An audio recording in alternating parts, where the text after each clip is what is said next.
Welcome everyone to Rise Up series on Saturday. Today's discussion will be legacy and life after loss. We are doctors Richard and Dr. Nefertina Serrano. We are the Serranos, your relationship experts, better known as marriage CEOs. We help you to achieve balance and stability in life and business through biblical principle to build a more effective communication in your marriage and your relationship. Just want to say welcome to everyone. Hello, hello, and welcome. We are live. Thank you so much for being here tonight. Tonight's discussion is a very important one. We are talking about legacy and life after loss. And we know that there has been a lot of loss here in the past few months. And we wanted to just be able to come to you tonight to share some amazing panelists that are with us tonight in their areas of expertise, because we believe that it's important to be educated, to be knowledgeable about situations and circumstances that we're currently going through.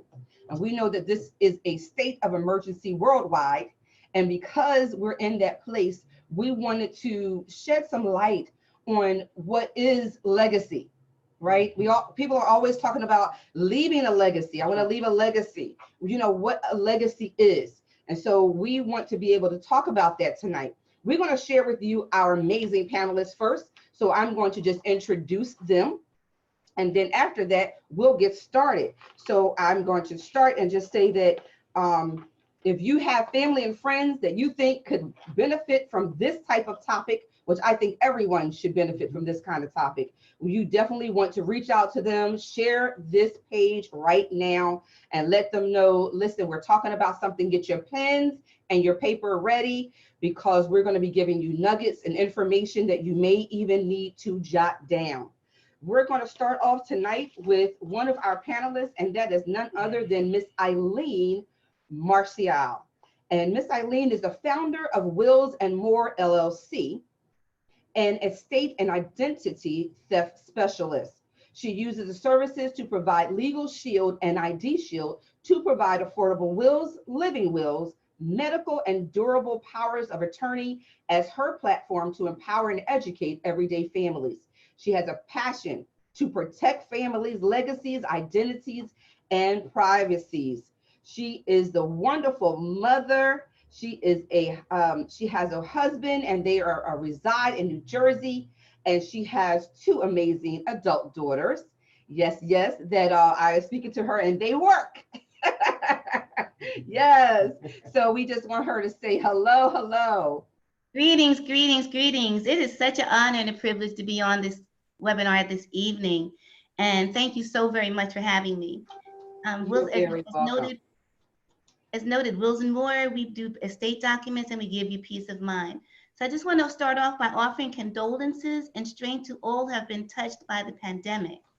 Now more than ever, it's important to be clear about how we want our legacy to be preserved and why a will is a way to accomplish this. And it doesn't have to be expensive, and it doesn't have to be unpleasant. The alternative, no planning, is way more expensive and way more unpleasant. I believe that wills and the legacies that we build through life are truly love letters to our families. The will distributes our estate, our assets, our legacies, and make sure lives as we have built them along our lives. And legacies are what you build. That's your assets, your traditions, your memories, your contributions to society, your social clout. So what is that? Webster's dictionary says a legacy is something transferred or received from an ancestor or predecessor. It puts your stamp on a future generation.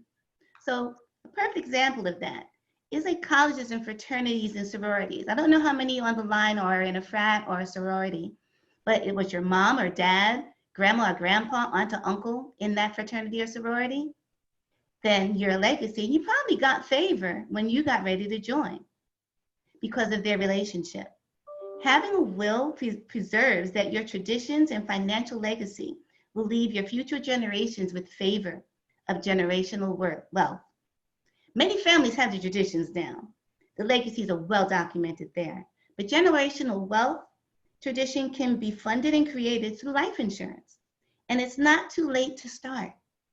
Life insurance provides tax shelters, a source of generational wealth, and can determine whether you will leave your family a legacy that can be built on further or in the depth of a deficit, also known as a GoFundMe page. Removes the need, and it's just that same point, it removes the need for a GoFundMe page. So it's important to protect and preserve your legacy, so it will remain in your family. Estate planning and life insurance can do this. Don't be like Aretha, have something in place. I can be reached at 908-209-7498. And my email address is emmarcial@comcast.net. So definitely get your affairs in order, and it's not hard, it's not expensive, and it can be fun actually when you think about the memories. Thank you. Wow, thank you so much. So in your work and your line of what you're doing, and in your experience, what has been one of the things that you found within our families, in our homes, that we're really lacking in this particular area? We're lacking in this particular area because of the procrastination and the fear of preparation. Right about now, with everything going on with COVID-19, you need to have those documents in place. You need your will, you need your living will, you need your medical power of attorney. But they're easy to do and they're easy not to do. So it's just the fear of the expense, or just the fear of facing your own mortality. But when COVID knocks on your door, you need to have those things in place. So it's better to be prepared than not to be prepared. So I'm just finding it's a matter of just not being empowered or educated about how easy it is to do it and how it doesn't have to be expensive. Excellent. We're gonna bring forth our funeral owner, Mr. Linwood. And Mr. Eileen, we're gonna come right back to you, all right? So I just want to introduce to you guys Mr. Linwood Jones Jr. He is the owner and founder of Linwood Jones's Funeral Home. He owns this prestigious funeral home in the area. He has trained for this work since he was a teenager. It was during this time that he learned the inner workings of this particular trade and felt that he had a call to his life to help grieving families in their time of loss. This talent gained him a college scholarship to California University of Pennsylvania and gave him hope of a professional football career. But the desire to help people in funeral service was greater. And so here we are, Mr. Linwood Jones. Welcome, sir. Good evening. Good evening. Hi, how are you? Very well. How are you, Dr. Frail? How are you all this evening? Very good. It's nice to see you all. It's a Likewise. pleasure. It's a pleasure to actually have this opportunity as well. We appreciate it. So tell us a little bit about your funeral home. Let the audience know just a little bit more about you, because, you know, I think it's a great opportunity. Wow. I was just honored to be introduced to you and to know that our people are doing some amazing things. But I want to know a little bit about the history of how you came into doing this business. Of course, I'm actually from Harrisburg, Pennsylvania. Let me just correct that. Stilton, Pennsylvania. It's a small town located outside of Harrisburg, Pennsylvania. I grew up there with a family that has a well-known funeral establishment in the town by the name of Winfield Funeral Home. So I worked there under Mr. Winfield. I trained under Mr. James Tate, which was his son-in-law at the time, and I grew up actually with their children. So as I was a young man growing up with them, we all played around in the funeral home, hide go seek, things like that throughout my childhood. And one day, you know, it's in there like, hey man, go sweep the front up, and then from the next following couple of years, it's like, give me a hand in here and let me help me dress someone or something like that. So then I never had a fear of it. And I just took a liking to it. You know, some people may have fear of certain things. And this was something that I didn't fear. So it was naturally, it grew on me naturally. And, from that point on, I took a liking to it. And then I just went on to mortuary school to get my license or so. And that's when I met this young lady in mortuary school at that time. And that's actually how, she's the reason how I ended up here in the city of Philadelphia. Wow, what a Yeah. story. And you Yes. guys are working right alongside one another. That's a great Yes, we opportunity. have. I'm going to introduce this beautiful young lady next to you. Her name is Miss Tiffany C. Wood. She was born and raised in East Stroudsburg, Pennsylvania, and moved to Philadelphia as a child in 1987. She graduated from Northeast High School, class of 152, all right, in 1993. She matriculated to Northampton Area Community College, and it was there that she received her degree in mortuary science in 1998. She has been licensed a funeral director in the state of Pennsylvania since 1999. She has been employed full-time at Linwood Jones Funeral Home, located at 5911 West Girard Avenue in West Philadelphia since December of 2014. Welcome, welcome, Miss Tiffany Wood. Thank you for having me. Thank you for You're having me. very welcome.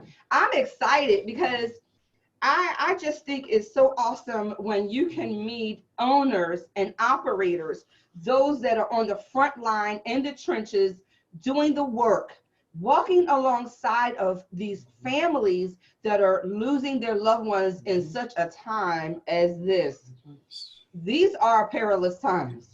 Yes. We know, and what we're dealing with within the pandemic is not escaping, I don't believe, just about any home or family at some point somewhere has escaped this thing.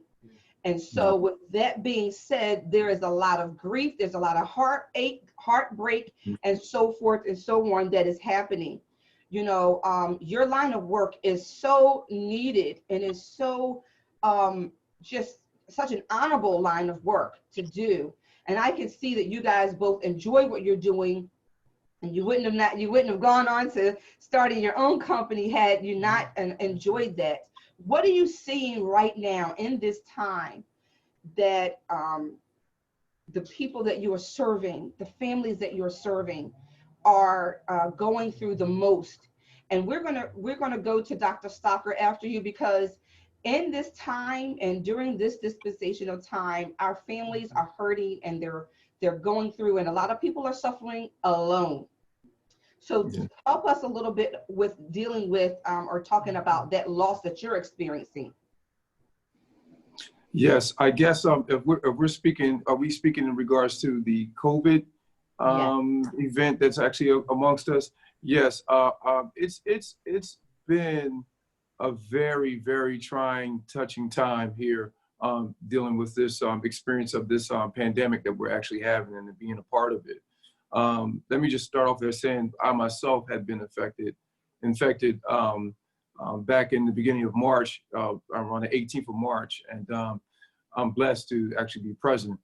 And, you know, because that was a trying time and challenge as well, making it through the stages of it.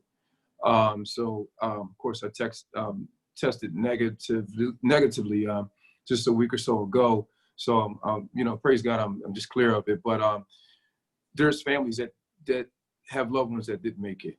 And we have friends and people that we know personally who lost their loved ones to this COVID event. And it has been truly devastating to them. How I have a gentleman who his wife they were just the best of friends. I mean, they for like 20 plus years. And, you know, he called me when they first, and we had just buried her, was it her sister? We just buried her sister, but prior to that, we had buried her mother. So then her sister had passed. And then, so her husband had contacted me to let me know that she had been hospitalized with COVID. And he just said, I can't believe it because this is my best friend. And he was totally devastated, but she hung in there for a good month. And then, you know, God called her home though. And when he called me and gave me the call, I thought he was actually calling me to tell me she's home. But when he gave me the bad news, it brought tears to my eyes because I knew how much pain he could have been in, and he's probably 10 times more than what I thought I knew that he was actually going through. This COVID situation is really catching a lot of us off guard. And I think that it's important that we stay prepared, that we stay safe, and just don't let your guard down at this time. Because it sneaks up. We can't see it. We can't smell it. You can't touch it. And it can be anywhere at any time. So, in regards to that, it's something that's going to, if you're not prepared for it, some people, they end up with a bad situation. And when we're speaking of leaving legacies and we're speaking of life insurance policies and things like that, it is so important that you put these things and get these things in order as soon as possible. No matter what funeral home that you choose that you may go with, because everyone has their funeral home that they've dealt with through generations or so, please, when you can, try to contact them as soon as possible to make those arrangements, whether it's pre-arrangements, pre-need. Of course, Tiffany specializes in pre-need here at our funeral home as well. But you need to take those steps towards preparing yourself just in case anything can happen. We can't take life for granted. None of us can, no matter, I'm 48 years old, and I wouldn't expect to actually come down with that, with the COVID. And it happened. It happened. And it was one of the scariest things. And it was one of the hardest things to, actually go through physically. But praise God, I'm happy I'm here. Wow, that's awesome. You bring up a lot of points in talking about the pre-need and understanding what those needs are. When you're determining how you want your family to be remembered here in this earth, that's very important. That's very important. Thank you for that information. I want to just bring Dr. Stocker in for one moment. We want to introduce this man of God. Dr. Stanley Stocker III is a prison psychologist, marriage and family therapist, behavioral and health practitioner. We are so thankful to have you. He has been a behavioral health practitioner for over 20 years in Philadelphia, Pennsylvania. He is an active ordained elder and preacher within the Church of God in Christ. His background includes extensive study in clinical psychology, marriage and family therapy, and theology. In his holistic approach to treatment in the prison population, church community, and in his private practice, he has blended and applied these diverse experiences. This has afforded him the opportunity to assist individuals, couples, and families in receiving the help they so desperately need. Often giving rise to this need is the trauma, the resulting damage emotions, and the negative relational patterns of interactions that have kept them stuck and unhappy. Dr. Stanley Stocker III, welcome. Thank you so much. Yes. Good evening. So as you were listening to Mr.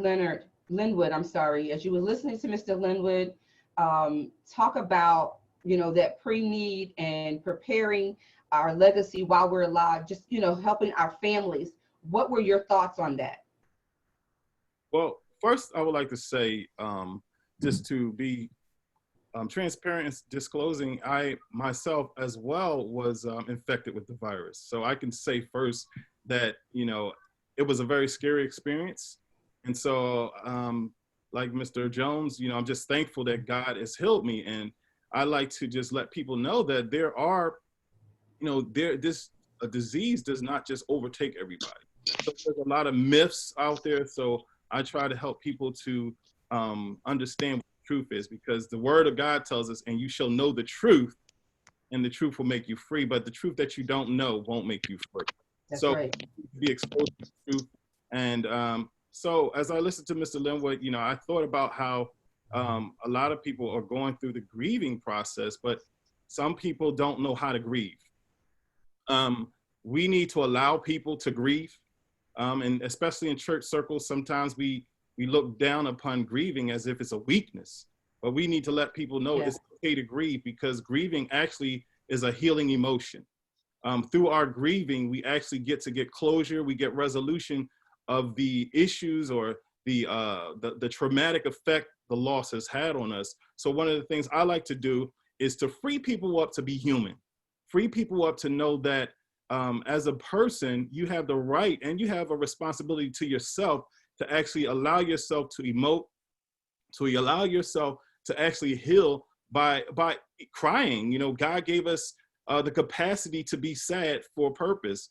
He gave us tear ducts for a reason. Yeah. And so, especially with men have a hard time dealing with loss and grief because we're taught in our society that it's a sign of weakness. So I like to be that person that comes alongside and show them that, you know, especially in this time, we need to be able to express these emotions, because if we don't, we'll become overwhelmed by what we're going through.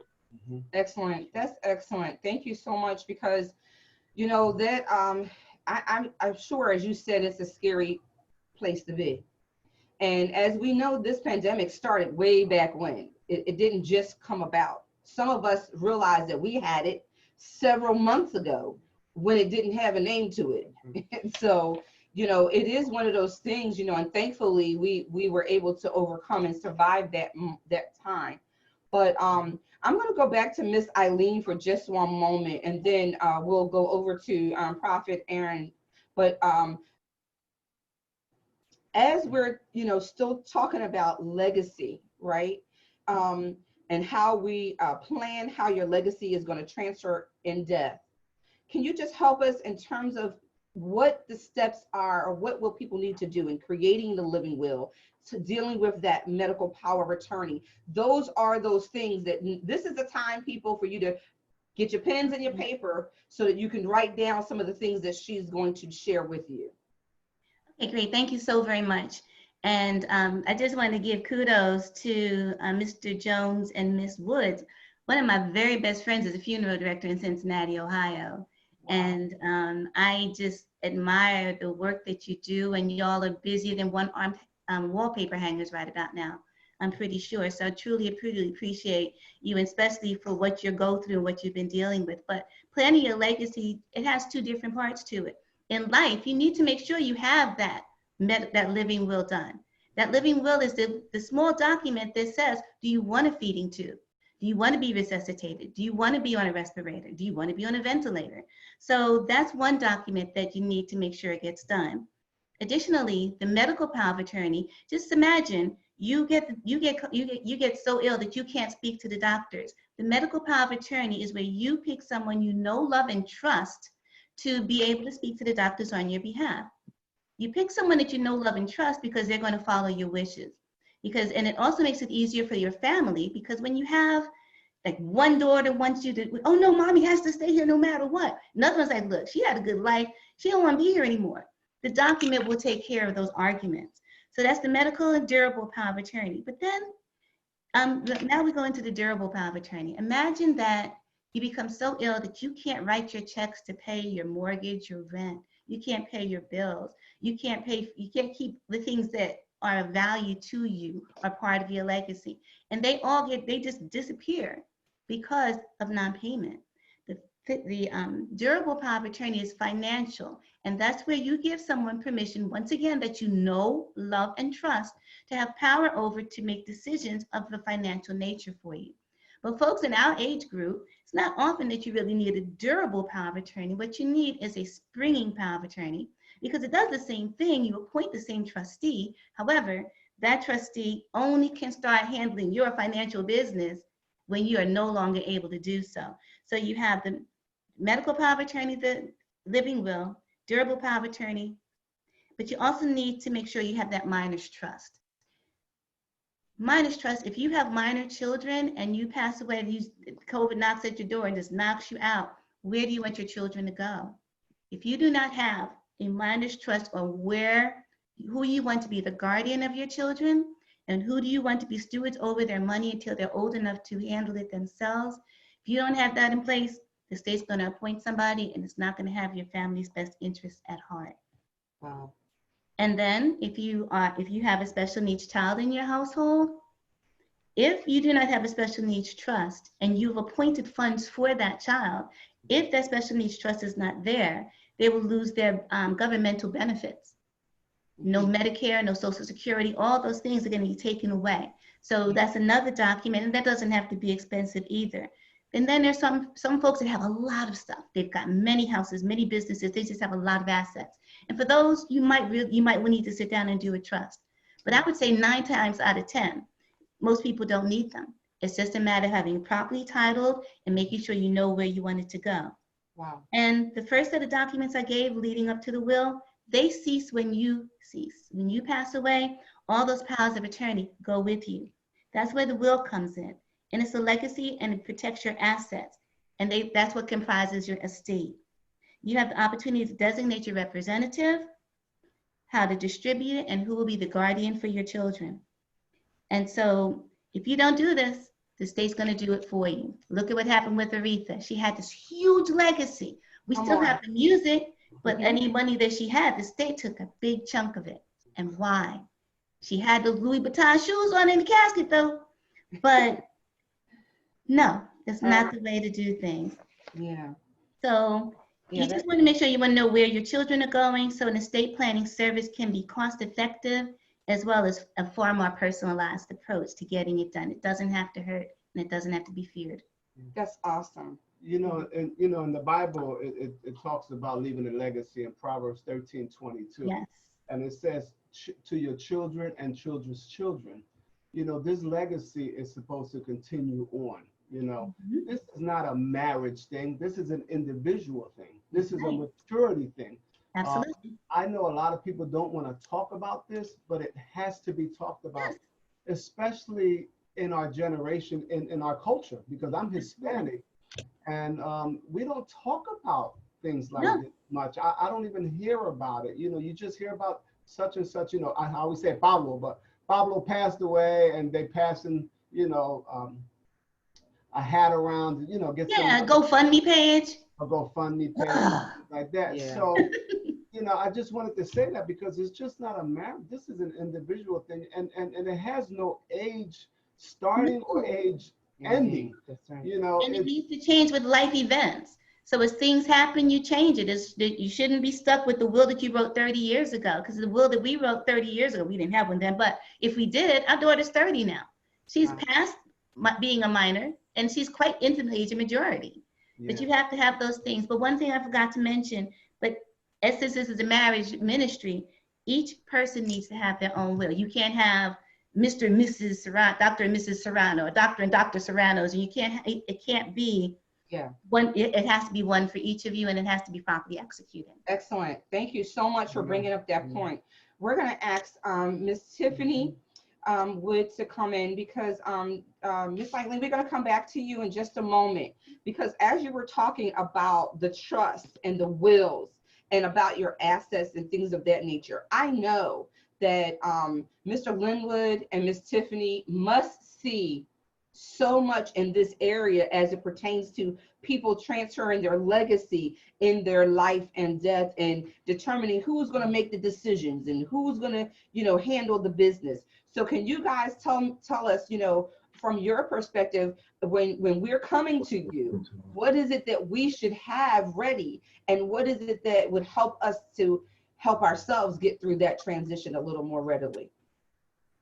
So I would say that there needs to be a person within the family who is a responsible party, who can be the one to take charge in getting all the things together, especially when it's time to actually come to the funeral home and make funeral arrangements.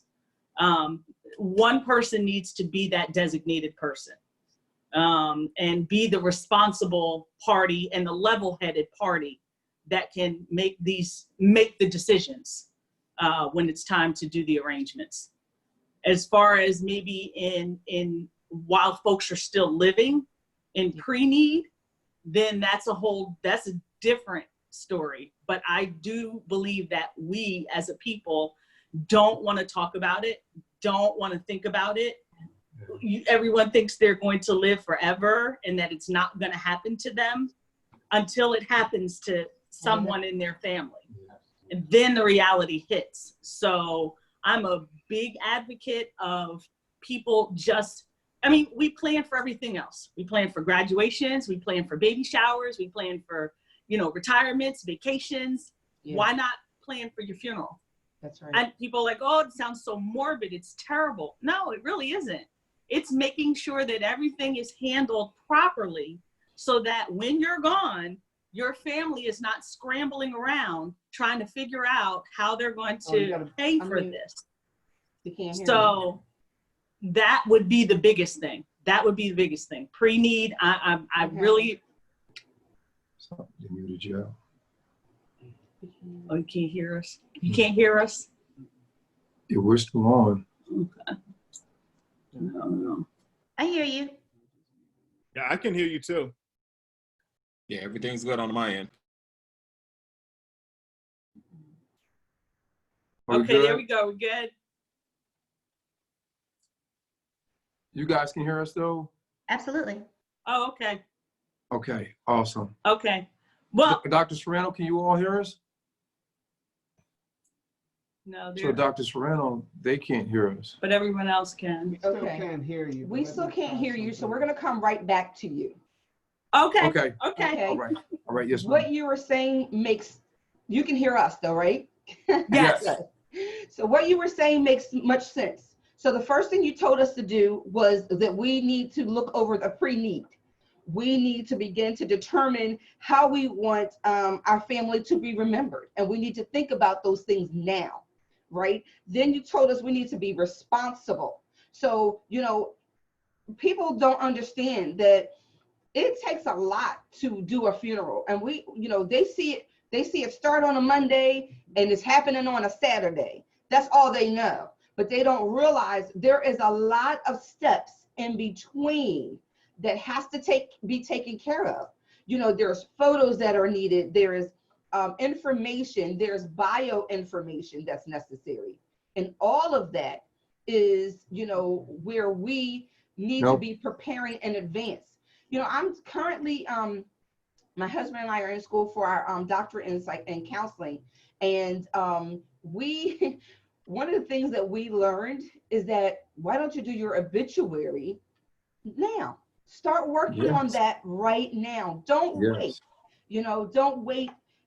Start beginning to work on that right now. And I believe that's part of our planning and preparation. And so, be clear on the benefits of, what the policy holds, who has the policy, who's taking care of the policy. Can you hear us?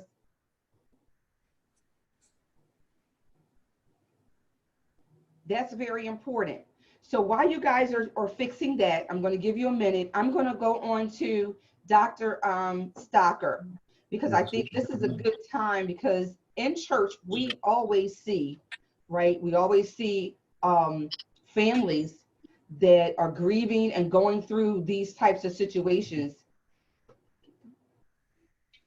And because we see them going through those kinds of situations, it's hard for us to kind of weigh in because the weight is so heavy on them. What is it that we should do from, a church standpoint to support them during this time? Well, I think one of the most important things as a church is just to model what Christ did, model that. Okay, we're having an audio problem, it appears. Not sure why. Can everybody else hear me? Give me 1 second. Yes. We apologize. We hear him, and we hear you. We can hear him. Unmute all.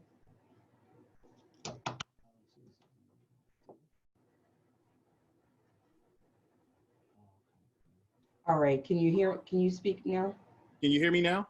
Can you hear me? Yes. Okay, it's still not working. Because my phone is unmuted. Yes. This has never happened. And I know, this is why this type of format and needs to take place.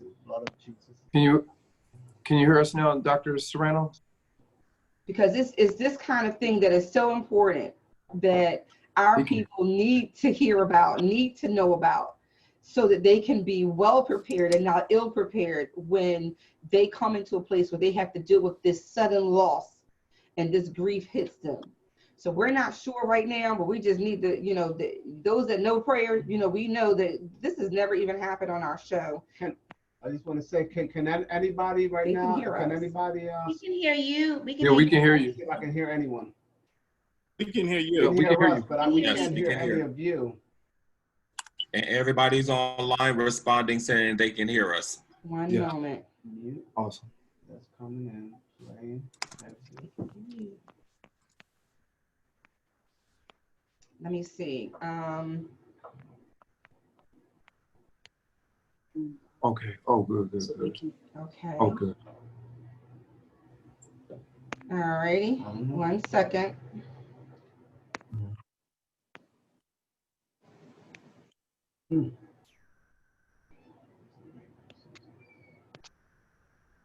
All right, Dr. Stockers, can you say something to me? Sure. Okay. Can you hear me? Does your screen say unmuted? Yes. Yes. Yes, It's we hear him. Okay. Not really sure. Let me see. We have our technical people helping us out here. Give me one Awesome. second, guys. Technicians are the Good best, I tell you. All right. Okay, I can hear you. I heard somebody. Can you hear me, Dr. Stocker? All right. Yes. Thank you. We're back. We're back. We're back. Can Thank you hear for the us? prayers. Thank you for the prayers. Yay. Yay. Yes, yes, yes. Amen. All right. Is Linwood and Tiffany still there? Yes. Yes. Can you hear us? Can you hear us? We can hear everyone now. Right. Not really Okay, sure awesome. what happened, but it's okay. We're just gonna go back to where we were, right? And so we were talking about what people need to do when they're planning for that time frame, that they need to be responsible, that they have to select one person. And it's so much easier when you have that person already selected. Families, please stop making the mistake and not appointing a person or having someone appointed that nobody knows who they are, because that causes division. It causes division, it causes friction and fights among siblings. Parents, please do not do that. Please make sure that you have designated someone and that someone has been told that they are the designated person, so that the family know who the go-to person is. It should not be a secret. That's Do you correct. guys agree? Do you agree? Yes. Very much so. A secret. And Dr. Serrano, Yes, go ahead, I'm sir. sorry to interrupt you, but No. it's also important to, as siblings or as children, to know who is appointed and respect that fact. You know, sometimes siblings have or children have the issue where they want to challenge each other, like, no, mommy wanted me, or daddy wanted me. No, I wanted to be. So someone has to. You can't have too many, chiefs and no Indians. I guess if you want to say it, more chiefs and no Indians. So someone has to take the low road, and someone has to take the high road. Someone has to humble themselves and say, go ahead. I do understand that you're the oldest, or you're the more responsible party. So let me step back while you step forward, so we can kind of move forward, so we can make sure that mom and dad's arrangements go properly. The arguing becomes it's very emotional. It disturbs the whole process. And even if you don't pre-need and you do at need, when it actually happens, it's even worse. Yeah. Because you have children all against each other throughout the process of just losing their loved one. Now it becomes sometimes all about all of them, or one of them, and not the loved one. We still have the loved one that we have to serve and provide a service for, but we forgot all about that person, because we all arguing with each other here up in the office. That's right. And it puts us in the center of it all, and we become counselors like Dr. Stocker or something at some point, and that's not my position, to become a mediator. I'm the funeral director, and in some sense we are counselors and grief counselors, because we do provide some type of grief assistance, but we can't, something that you had going before your mother or your father passed, we can't get involved with that. Don't involve the funeral director in that, because if you didn't get along with your brother before mom and dad passed, don't make that our problem, because we're trying to get you to a certain extent, and it's hard to get you there because you can't stand your brother. I dislike my sister. We all don't get along. how are we going to get mom or dad, to the final resting place? We can't achieve that way. Wow, that is such a good point, man. I am like, I thank you guys so much for being here tonight, because this is what we need to know. We need to know these things up front. We need to understand that it puts an unprecedented burden on the funeral director, on the funeral owners, and them doing their jobs and helping us to get through one of the most challenging and devastating, in many cases, times of our family. And so, that is so important. Dr. Stanley Stocker, if you could just weigh in on this conversation, and then we're going to go to Prophet Ace and then back to Miss Eileen in that order. Dr. Serrano, you can all hear me? Praise God. I don't think I can hear you though right now. I can't hear you. No, yeah, you go right ahead. We have you up. So as I was saying before, was that you were asking the question, as a church, what should we do? What should we know how to respond to the folks that experience death? What we need to first do, as I said, is Christ. We need to be like Christ, because the word tells us that we have not an high priest who cannot be touched with the feelings of our infirmities, but was in all points tempted or tested as we are, yet without sin. So first, we need to be empathic or empathetic toward people and let people know it's okay not to be okay. And that's one of my favorite sayings. It is okay not to be okay. Let people know that you can talk about it. And in fact, if you don't talk about it, you can become worse off by not talking about it. So the church needs to be available. The church needs to also, in those situations when grief is not just your typical grief, you may have the situation where a person is experiencing what is called complicated grief. And complicated grief, of course, is when that person or those persons are unable to resolve the grief. They're in a constant, unending state of mourning, such that they are going more so into a depression, a deep depression. So the church should also know when they have limitations that they can refer to people who are professionals who can help them in those areas. So I think the church is also one of the other things I want to make a good point about as far as the church is, let's not say things that are unhelpful, because as a church, sometimes we say things that we think are helpful, but are actually not helpful. Sometimes we'll say things like, he or she is in a better place. Don't worry, he or she is in a better place. But that person knows he or she's in a better place. You have to allow them to be human enough to emote those emotions and feelings and know, yes, my loved one is in a better place, but right now I need to hear you say things like, I'm here for you. Please call me. I will be here to support you. I don't know what it's like to go through things like that. So we don't want to over spiritualize things such that we're so spiritual minded that we can't help people. So I think that's where the church needs to change. Excellent. Thank you so much. Yeah. I just wanted to add too. I mean, you're absolutely right, because, and then they, until it hits your home, because you can say that.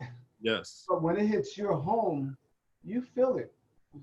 Right. And when someone tells you that, it's like, well, I just need to talk.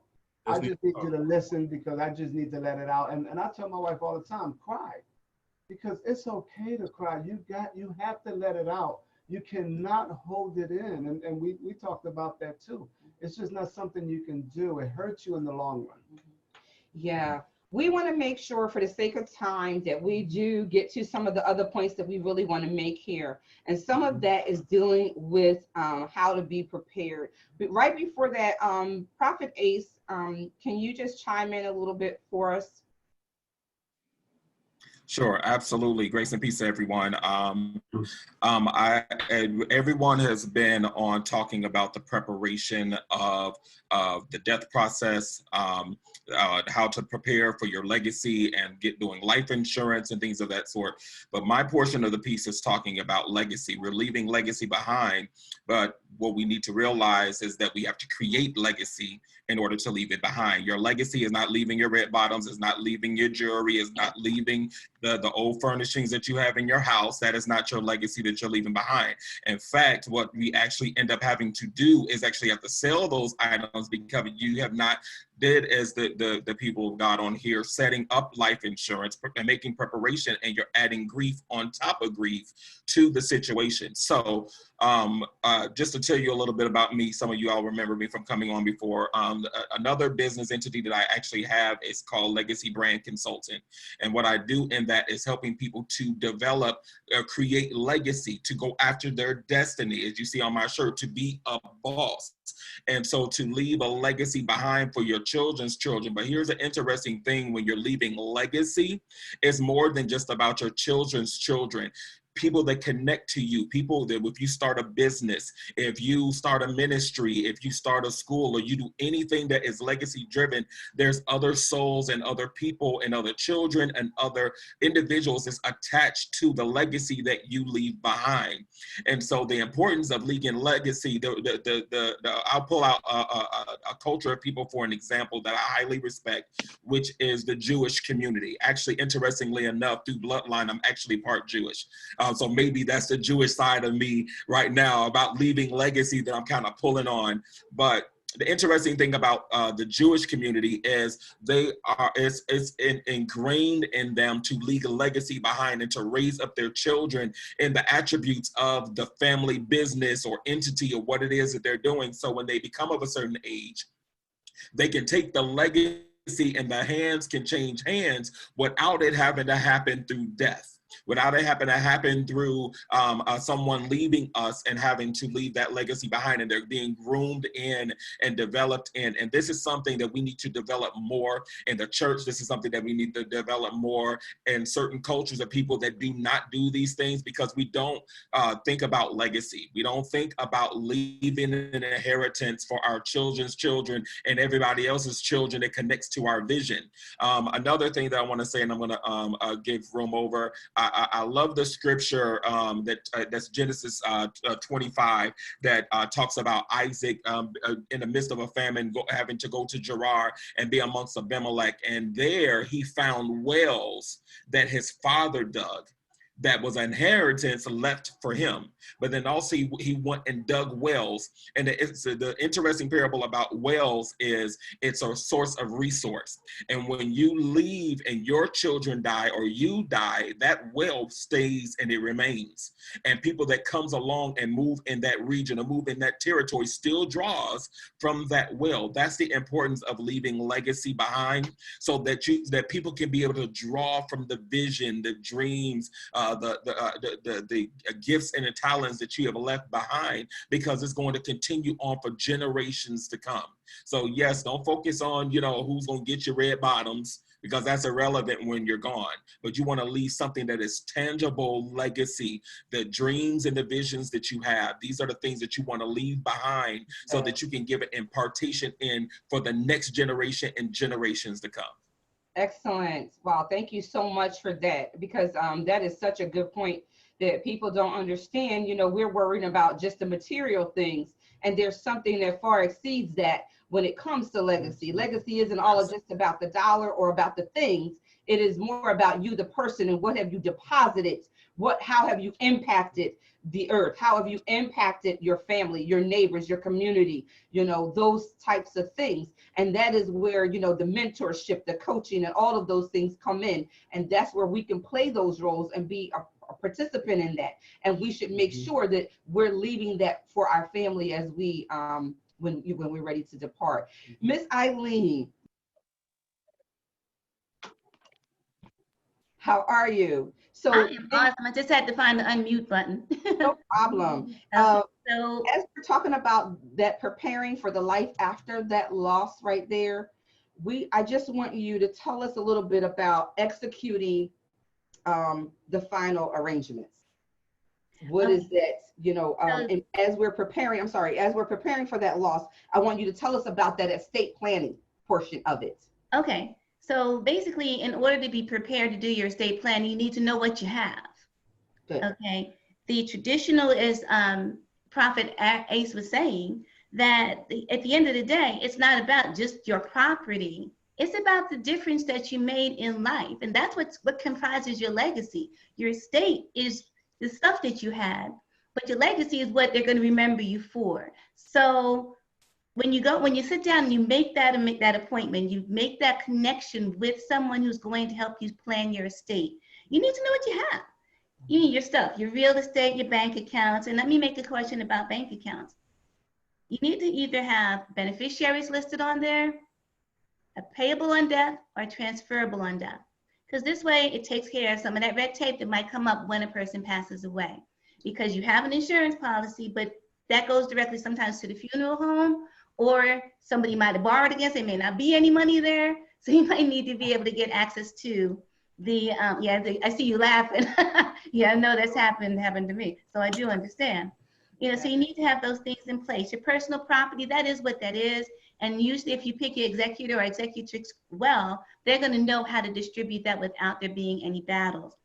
In consideration of what our esteemed funeral directors were saying, it gets crazy, because if you don't say who should be in charge, I always ended up being the person in charge because I was the only one left. But when there's not one person with a cool head to make sure that everything's taken care of, it's chaos. It's already chaos because you lost somebody. It's chaos because everyone's fighting with each other. So you have to have things in place. So once again, I go back to making sure that you know what you have in terms of asset and capital. You know that you have small children. Have you had those conversations with the people you want to be the guardians for those small children?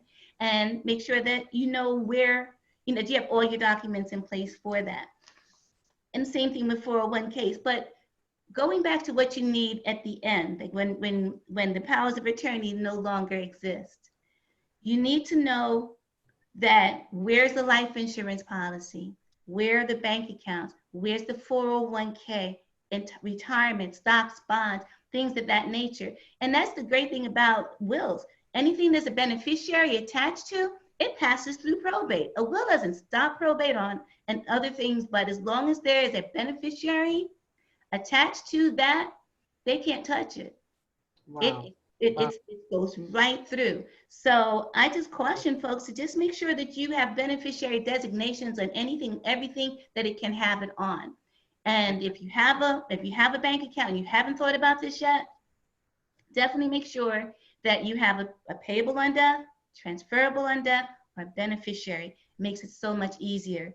And in sitting down with an estate planner, there are some that it will cost a lot, and there's some that, it's not like the bigger price, the better service. You want someone's going to sit down with you and get you everything that you need and take the fear factor out of it. So let's see. So you need to know what your wishes are, how you want things to be executed. If you have a home, what do you want to have happen with that home? How do you want it sold and the proceeds distributed? Do you want specifically someone to live there and somebody pay taxes? And you just need to be clear about who it is. And it's not a popularity contest. That's right. You do not pick the oldest one because they'll be mad because you didn't pick them. You pick the person that's going to be the one that could take the heat and get the job done. And then the example for one of the ugliest estates, I mean, you might as well have thought it was the War of the Roses for an estate. Wow. It gets ugly when there's money involved. That's right. You need to have someone who has the intestinal fortitude and the spiritual strength to endure what it's going to take. Because you feel you will get hurt and your time will be short.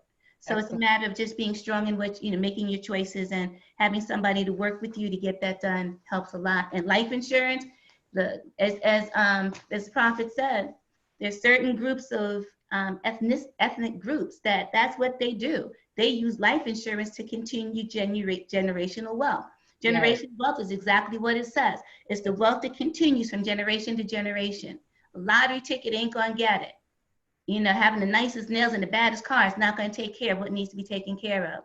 And you can get a life insurance policy so that there's no GoFundMe page. And I would love to actually talk to Tiffany some more about the pre-planning and things of that nature, because folks need to know. Yeah. Because once again, that's the love letter. Write your obituary. Have that stuff in place.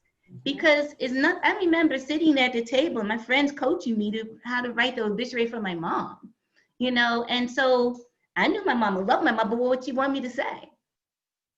And so just make it easier. All my stuff's already written. They just have to just open the folder, make the phone call, find the purple dress, and call it a day. Yes, see, that's what I'm talking about. And this is what we should do for our family. We shouldn't make it complicated and convoluted. We should know, like you said, you put the one in charge that you know can take the heat and can get the job done. You don't disappoint anyone just because they're your favorite or because you think that, you know, they're going to be hurt if you don't, and I better do that. No, you have to do what you know is reasonably the correct thing to do. Who's going to make sure that everything gets carried out in the manner that you want it to? Who's not going to put flesh and self in the foreplay of everything? Who's not going to trump your wishes because they were given the charge to do what they want to do? And this is important because this is your final will and testament. It is what you desire, right? And you don't want your children and your family at odds over finances, over anything concerning your stuff, because you want them to be able to mourn and grieve in a proper fashion. Thank you so much, Miss Eileen. We are definitely going to put your information up on the screen just for a moment. So if anyone want to write it down, you can take it down right now. And we're going to have you come back. I would love to. This was awesome. Thank you so much for having me. Yes, we're going to definitely have you come back. So here's her information. Guys, you got a pen and paper. We want to write that down. Miss Eileen Marcial. You can take a picture with your phone. You got 2 more seconds. ... All right. We're going to go. And then Miss Eileen, if you can put it in the chat as well, your information. Oh, absolutely. That would be I can do that. And you guys can always go back. And if not, you always know you can hit us up on Instant Messenger. Oh, you know what? One more thing to make sure that you know. People need to know where your will is. Because if they don't know where it is. Yes, absolutely. Absolutely. And also, right. I just wanted to say, you know, a lot of people always say they can't afford insurance, but they can't afford not to have insurance. Exactly. And I just really do believe that it's just what they were taught. And, you know, you cannot be selfish. You know, it has to be a selfless thing that you're doing. And you have to remember that when you die, you have to make sure that you love enough to leave something. Right. You know? That's why a lot of us today are not wealthy or not financially set because of our parents and grandparents didn't leave anything for us. So we're the ones who have to make that change. For those who are listening to this broadcast right now, you have to make that change. That's right. It's not going to start with Joey and Tom. And Nope. it starts with you because you have the information. You're accountable for what you hear and what you know is true, right? We're accountable for that. Absolutely. So we have to do the right thing. Thank God the problem I have is who do I put in place and how much do they get? That's a good problem to have. Yeah. Exactly. You know, that's Yes. a really good problem to have because like you said, you want to make sure they're mature and they're not just blowing it, but you want to make sure that they're going to leave an inheritance and they're going to invest in what you are leaving them. Yes. Amen. But thank you so much. Yes, This thank is you. needed. And we just pray that if they need to contact you, it's a lot of information for them to have. So Yes. one-on-one, it would be incredible. Yes. Awesome. Thank you so much. Thank you so much. So we're going over to Mr. Linwood and Miss Tiffany for a moment, real quick. Dr. Stocker, how you doing over there, sir? We didn't forget about you. This is good stuff. This is good stuff. I'm telling you, I'm like excited. I don't even want to let it end because this is such good information. So as we had Miss Eileen to talk about the estate planning in those final moments, and I know she wanted to hear a little bit more on the preliminary side and what it is that you need to do with that. If you could give us a couple of bullet points on the preliminary side, and then we're going to go down to the execution of the final arrangements. That's very important. And before we leave this channel today, we really want to talk about how they can execute that by ensuring they have the right contractors, you know, who's named in the will, right? And there's some things that can be purchased and done even before that day that we don't even have to leave to our children or to our family members to have that burden put on them. That's correct. I guess, of course, that's where Tiffany comes in with her expertise as well for the pre-need. I kind of want to have Tiffany piggyback off of Dr. Eileen, what Ms. Eileen was just actually speaking of. and kind of coordinate and kind of bring both of those together. So if she comes in, if a family approaches you, they have the will or everything else like that, and they want to prearrange or put together funeral arrangements, and they want to do a pre-needing setting, how should they handle that? So I definitely wanted to just agree with Miss Eileen on the fact that it is absolutely vital and important that someone like she was mentioning with bank accounts and information to have a POD.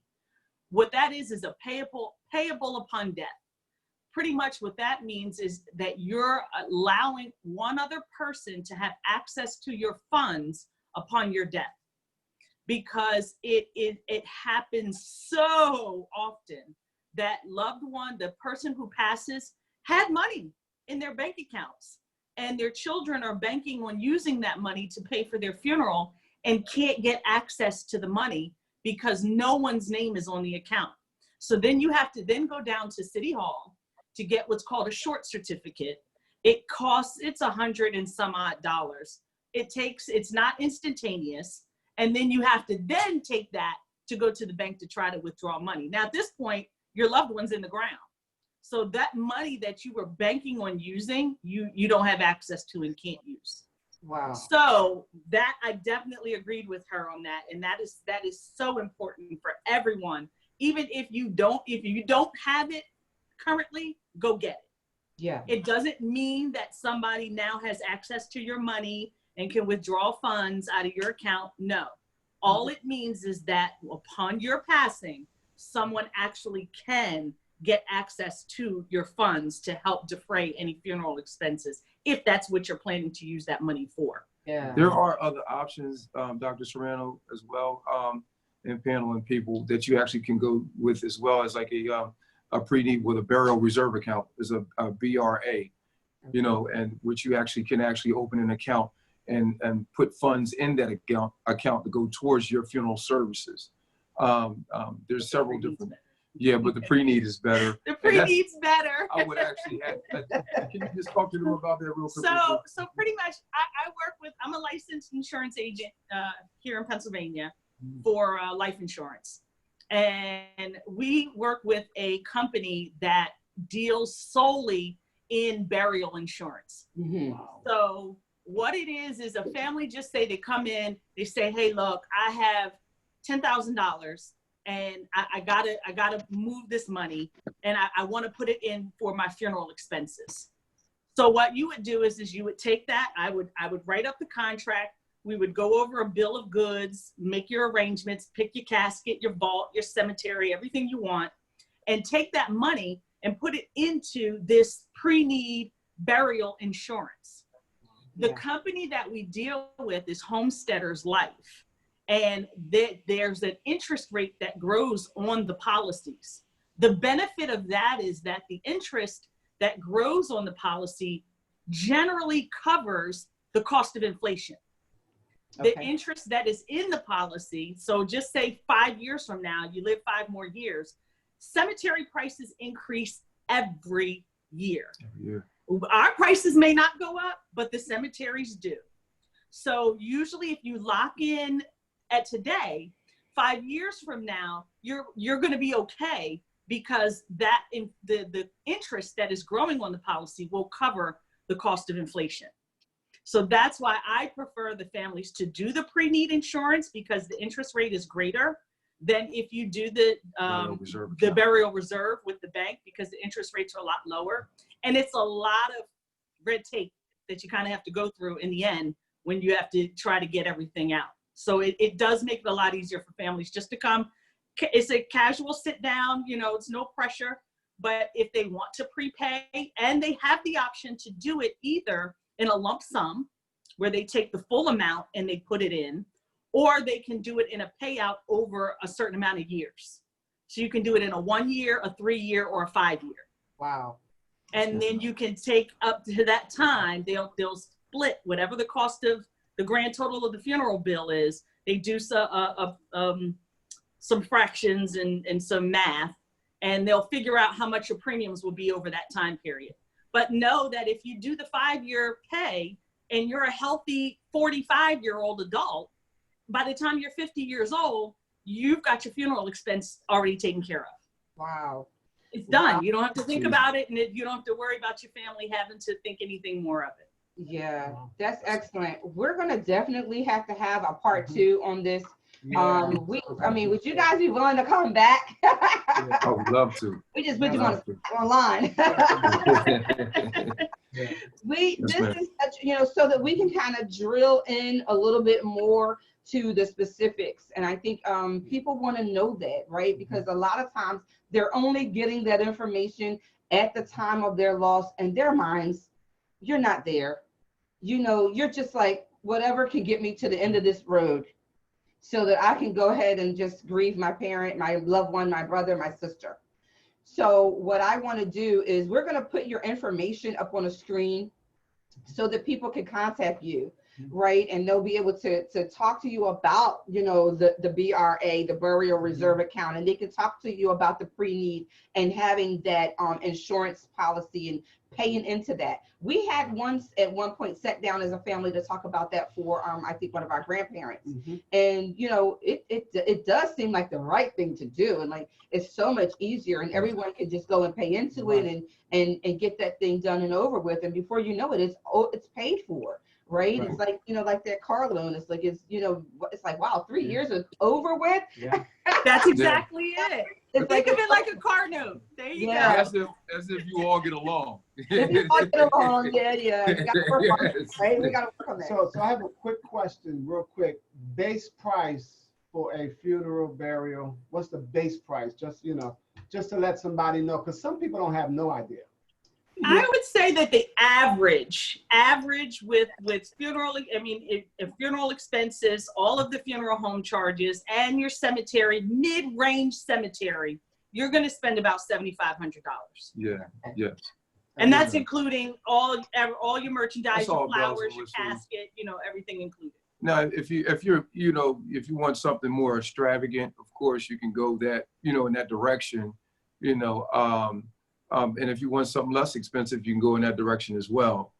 You know, of course, we're a funeral home based that we kind of keep everything affordable for families nowadays, because not everyone has the type of funds that's going to be sitting out here putting $10,000, $12,000, $15,000 out on a funeral. It's just, you know, you do have some people that do choose that want to spend that type of money, but you know, the families that we serve, you know, fortunately, we serve those who need help, and we provide a great service at an affordable cost. Like you wouldn't be able to tell, you know, that they didn't spend a certain amount of money, you know, and that's key to make sure that their loved one passes on with dignity, and we can still provide it the same for a less price and more affordable for people.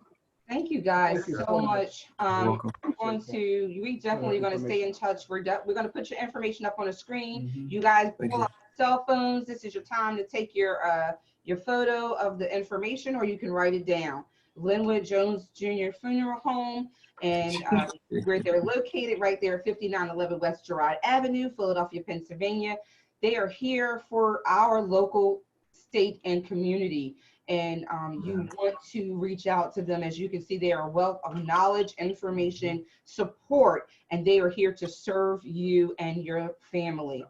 So I just want to say something else. Don't be scared to call just to have a conversation, just for information. Because some people, you know, they just scared to call because they just scared, and you have. Don't be spooked. Don't be spooked. We've been spooked as minorities. We've been spooked by death for years, and it's a scary thing that we think that we're gonna talk death up on us, upon ourselves. Like, man, I ain't ready. I ain't going in. I'm not, man. I'm cool. Because you think that you're gonna fall out during the next day or 2 days, but believe me, it makes it so much easier when your children. And death is hard, whether it's terminal. And someone knows that you've been, you know, going on with your process of it. They have cancer, and the time is just, it still hurts at the end, whether it's sudden or terminal, you know, but it helps to have it all in line, everything in place, because everything moves smoothly. And no question is too dumb to ask. Never, never too dumb. Never too Thank dumb. you guys so much. We appreciate Thank it. you, Dr. Serrano. We're Thank gonna you. open it up to the we're gonna bring the panel forward. Dr. Stanley Stocker, please give us some final comments on tonight, and then we're gonna have Prophet Aaron. He's gonna close us out with some final final comments. All right.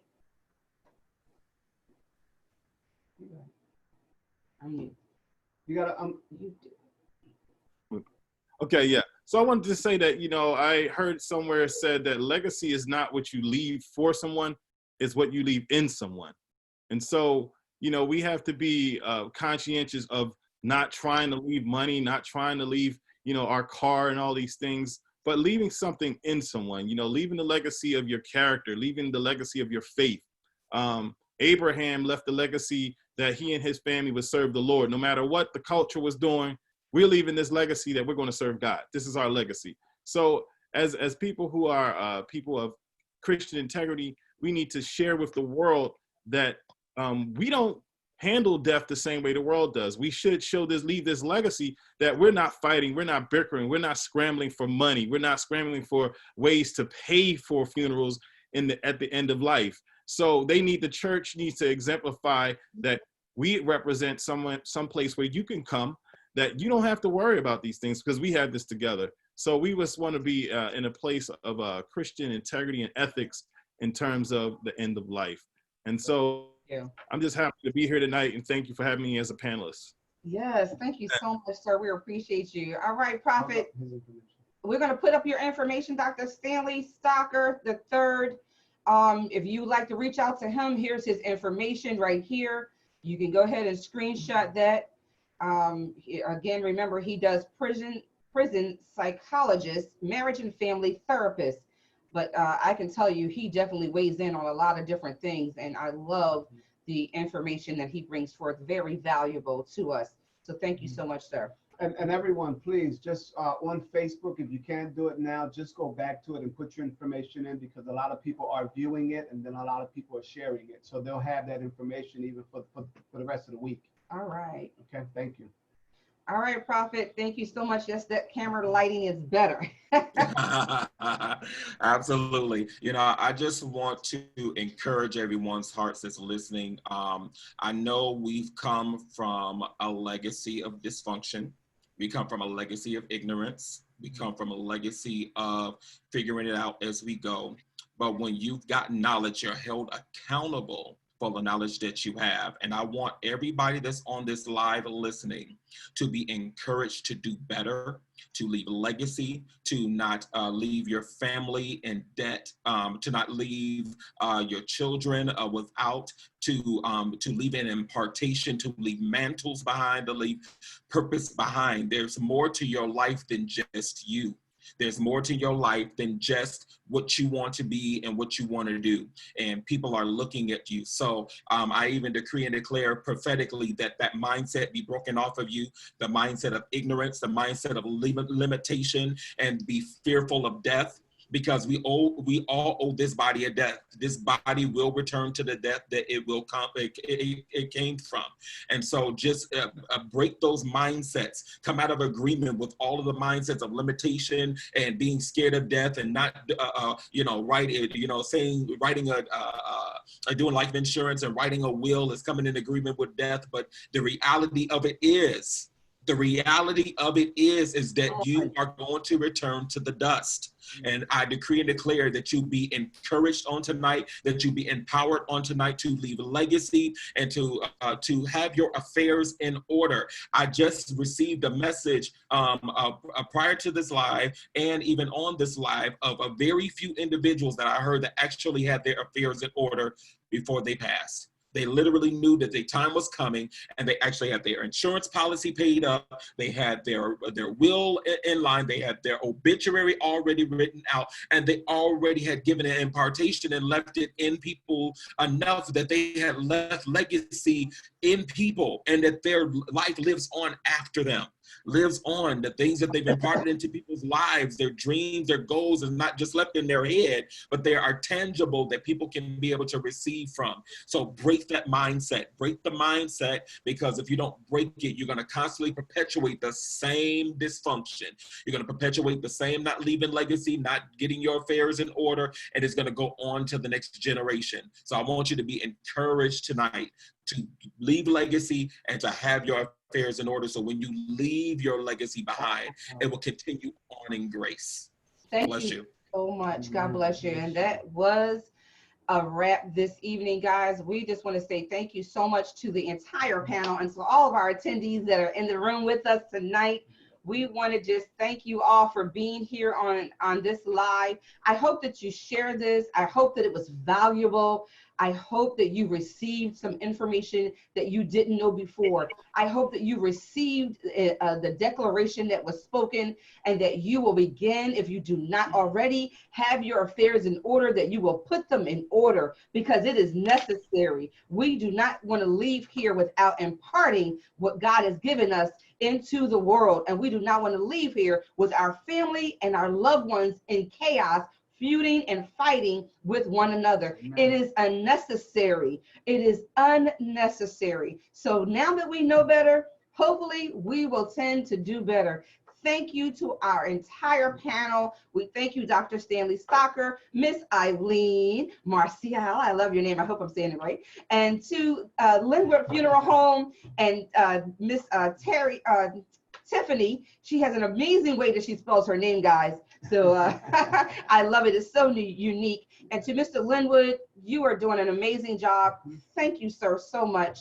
Thank you to Prophet for being here tonight. God only knew that we would need you on this panel. And to my lovely husband and co-host, I thank you for working all that behind the scene magic that he does for this show. We went over, what can I say? Some things are worth waiting for and holding on for, because the enemy tried to shut us down. But we win, you win. And we'll see you back here May 30th for the finale. And we're going to be dealing with domestic violence part 2.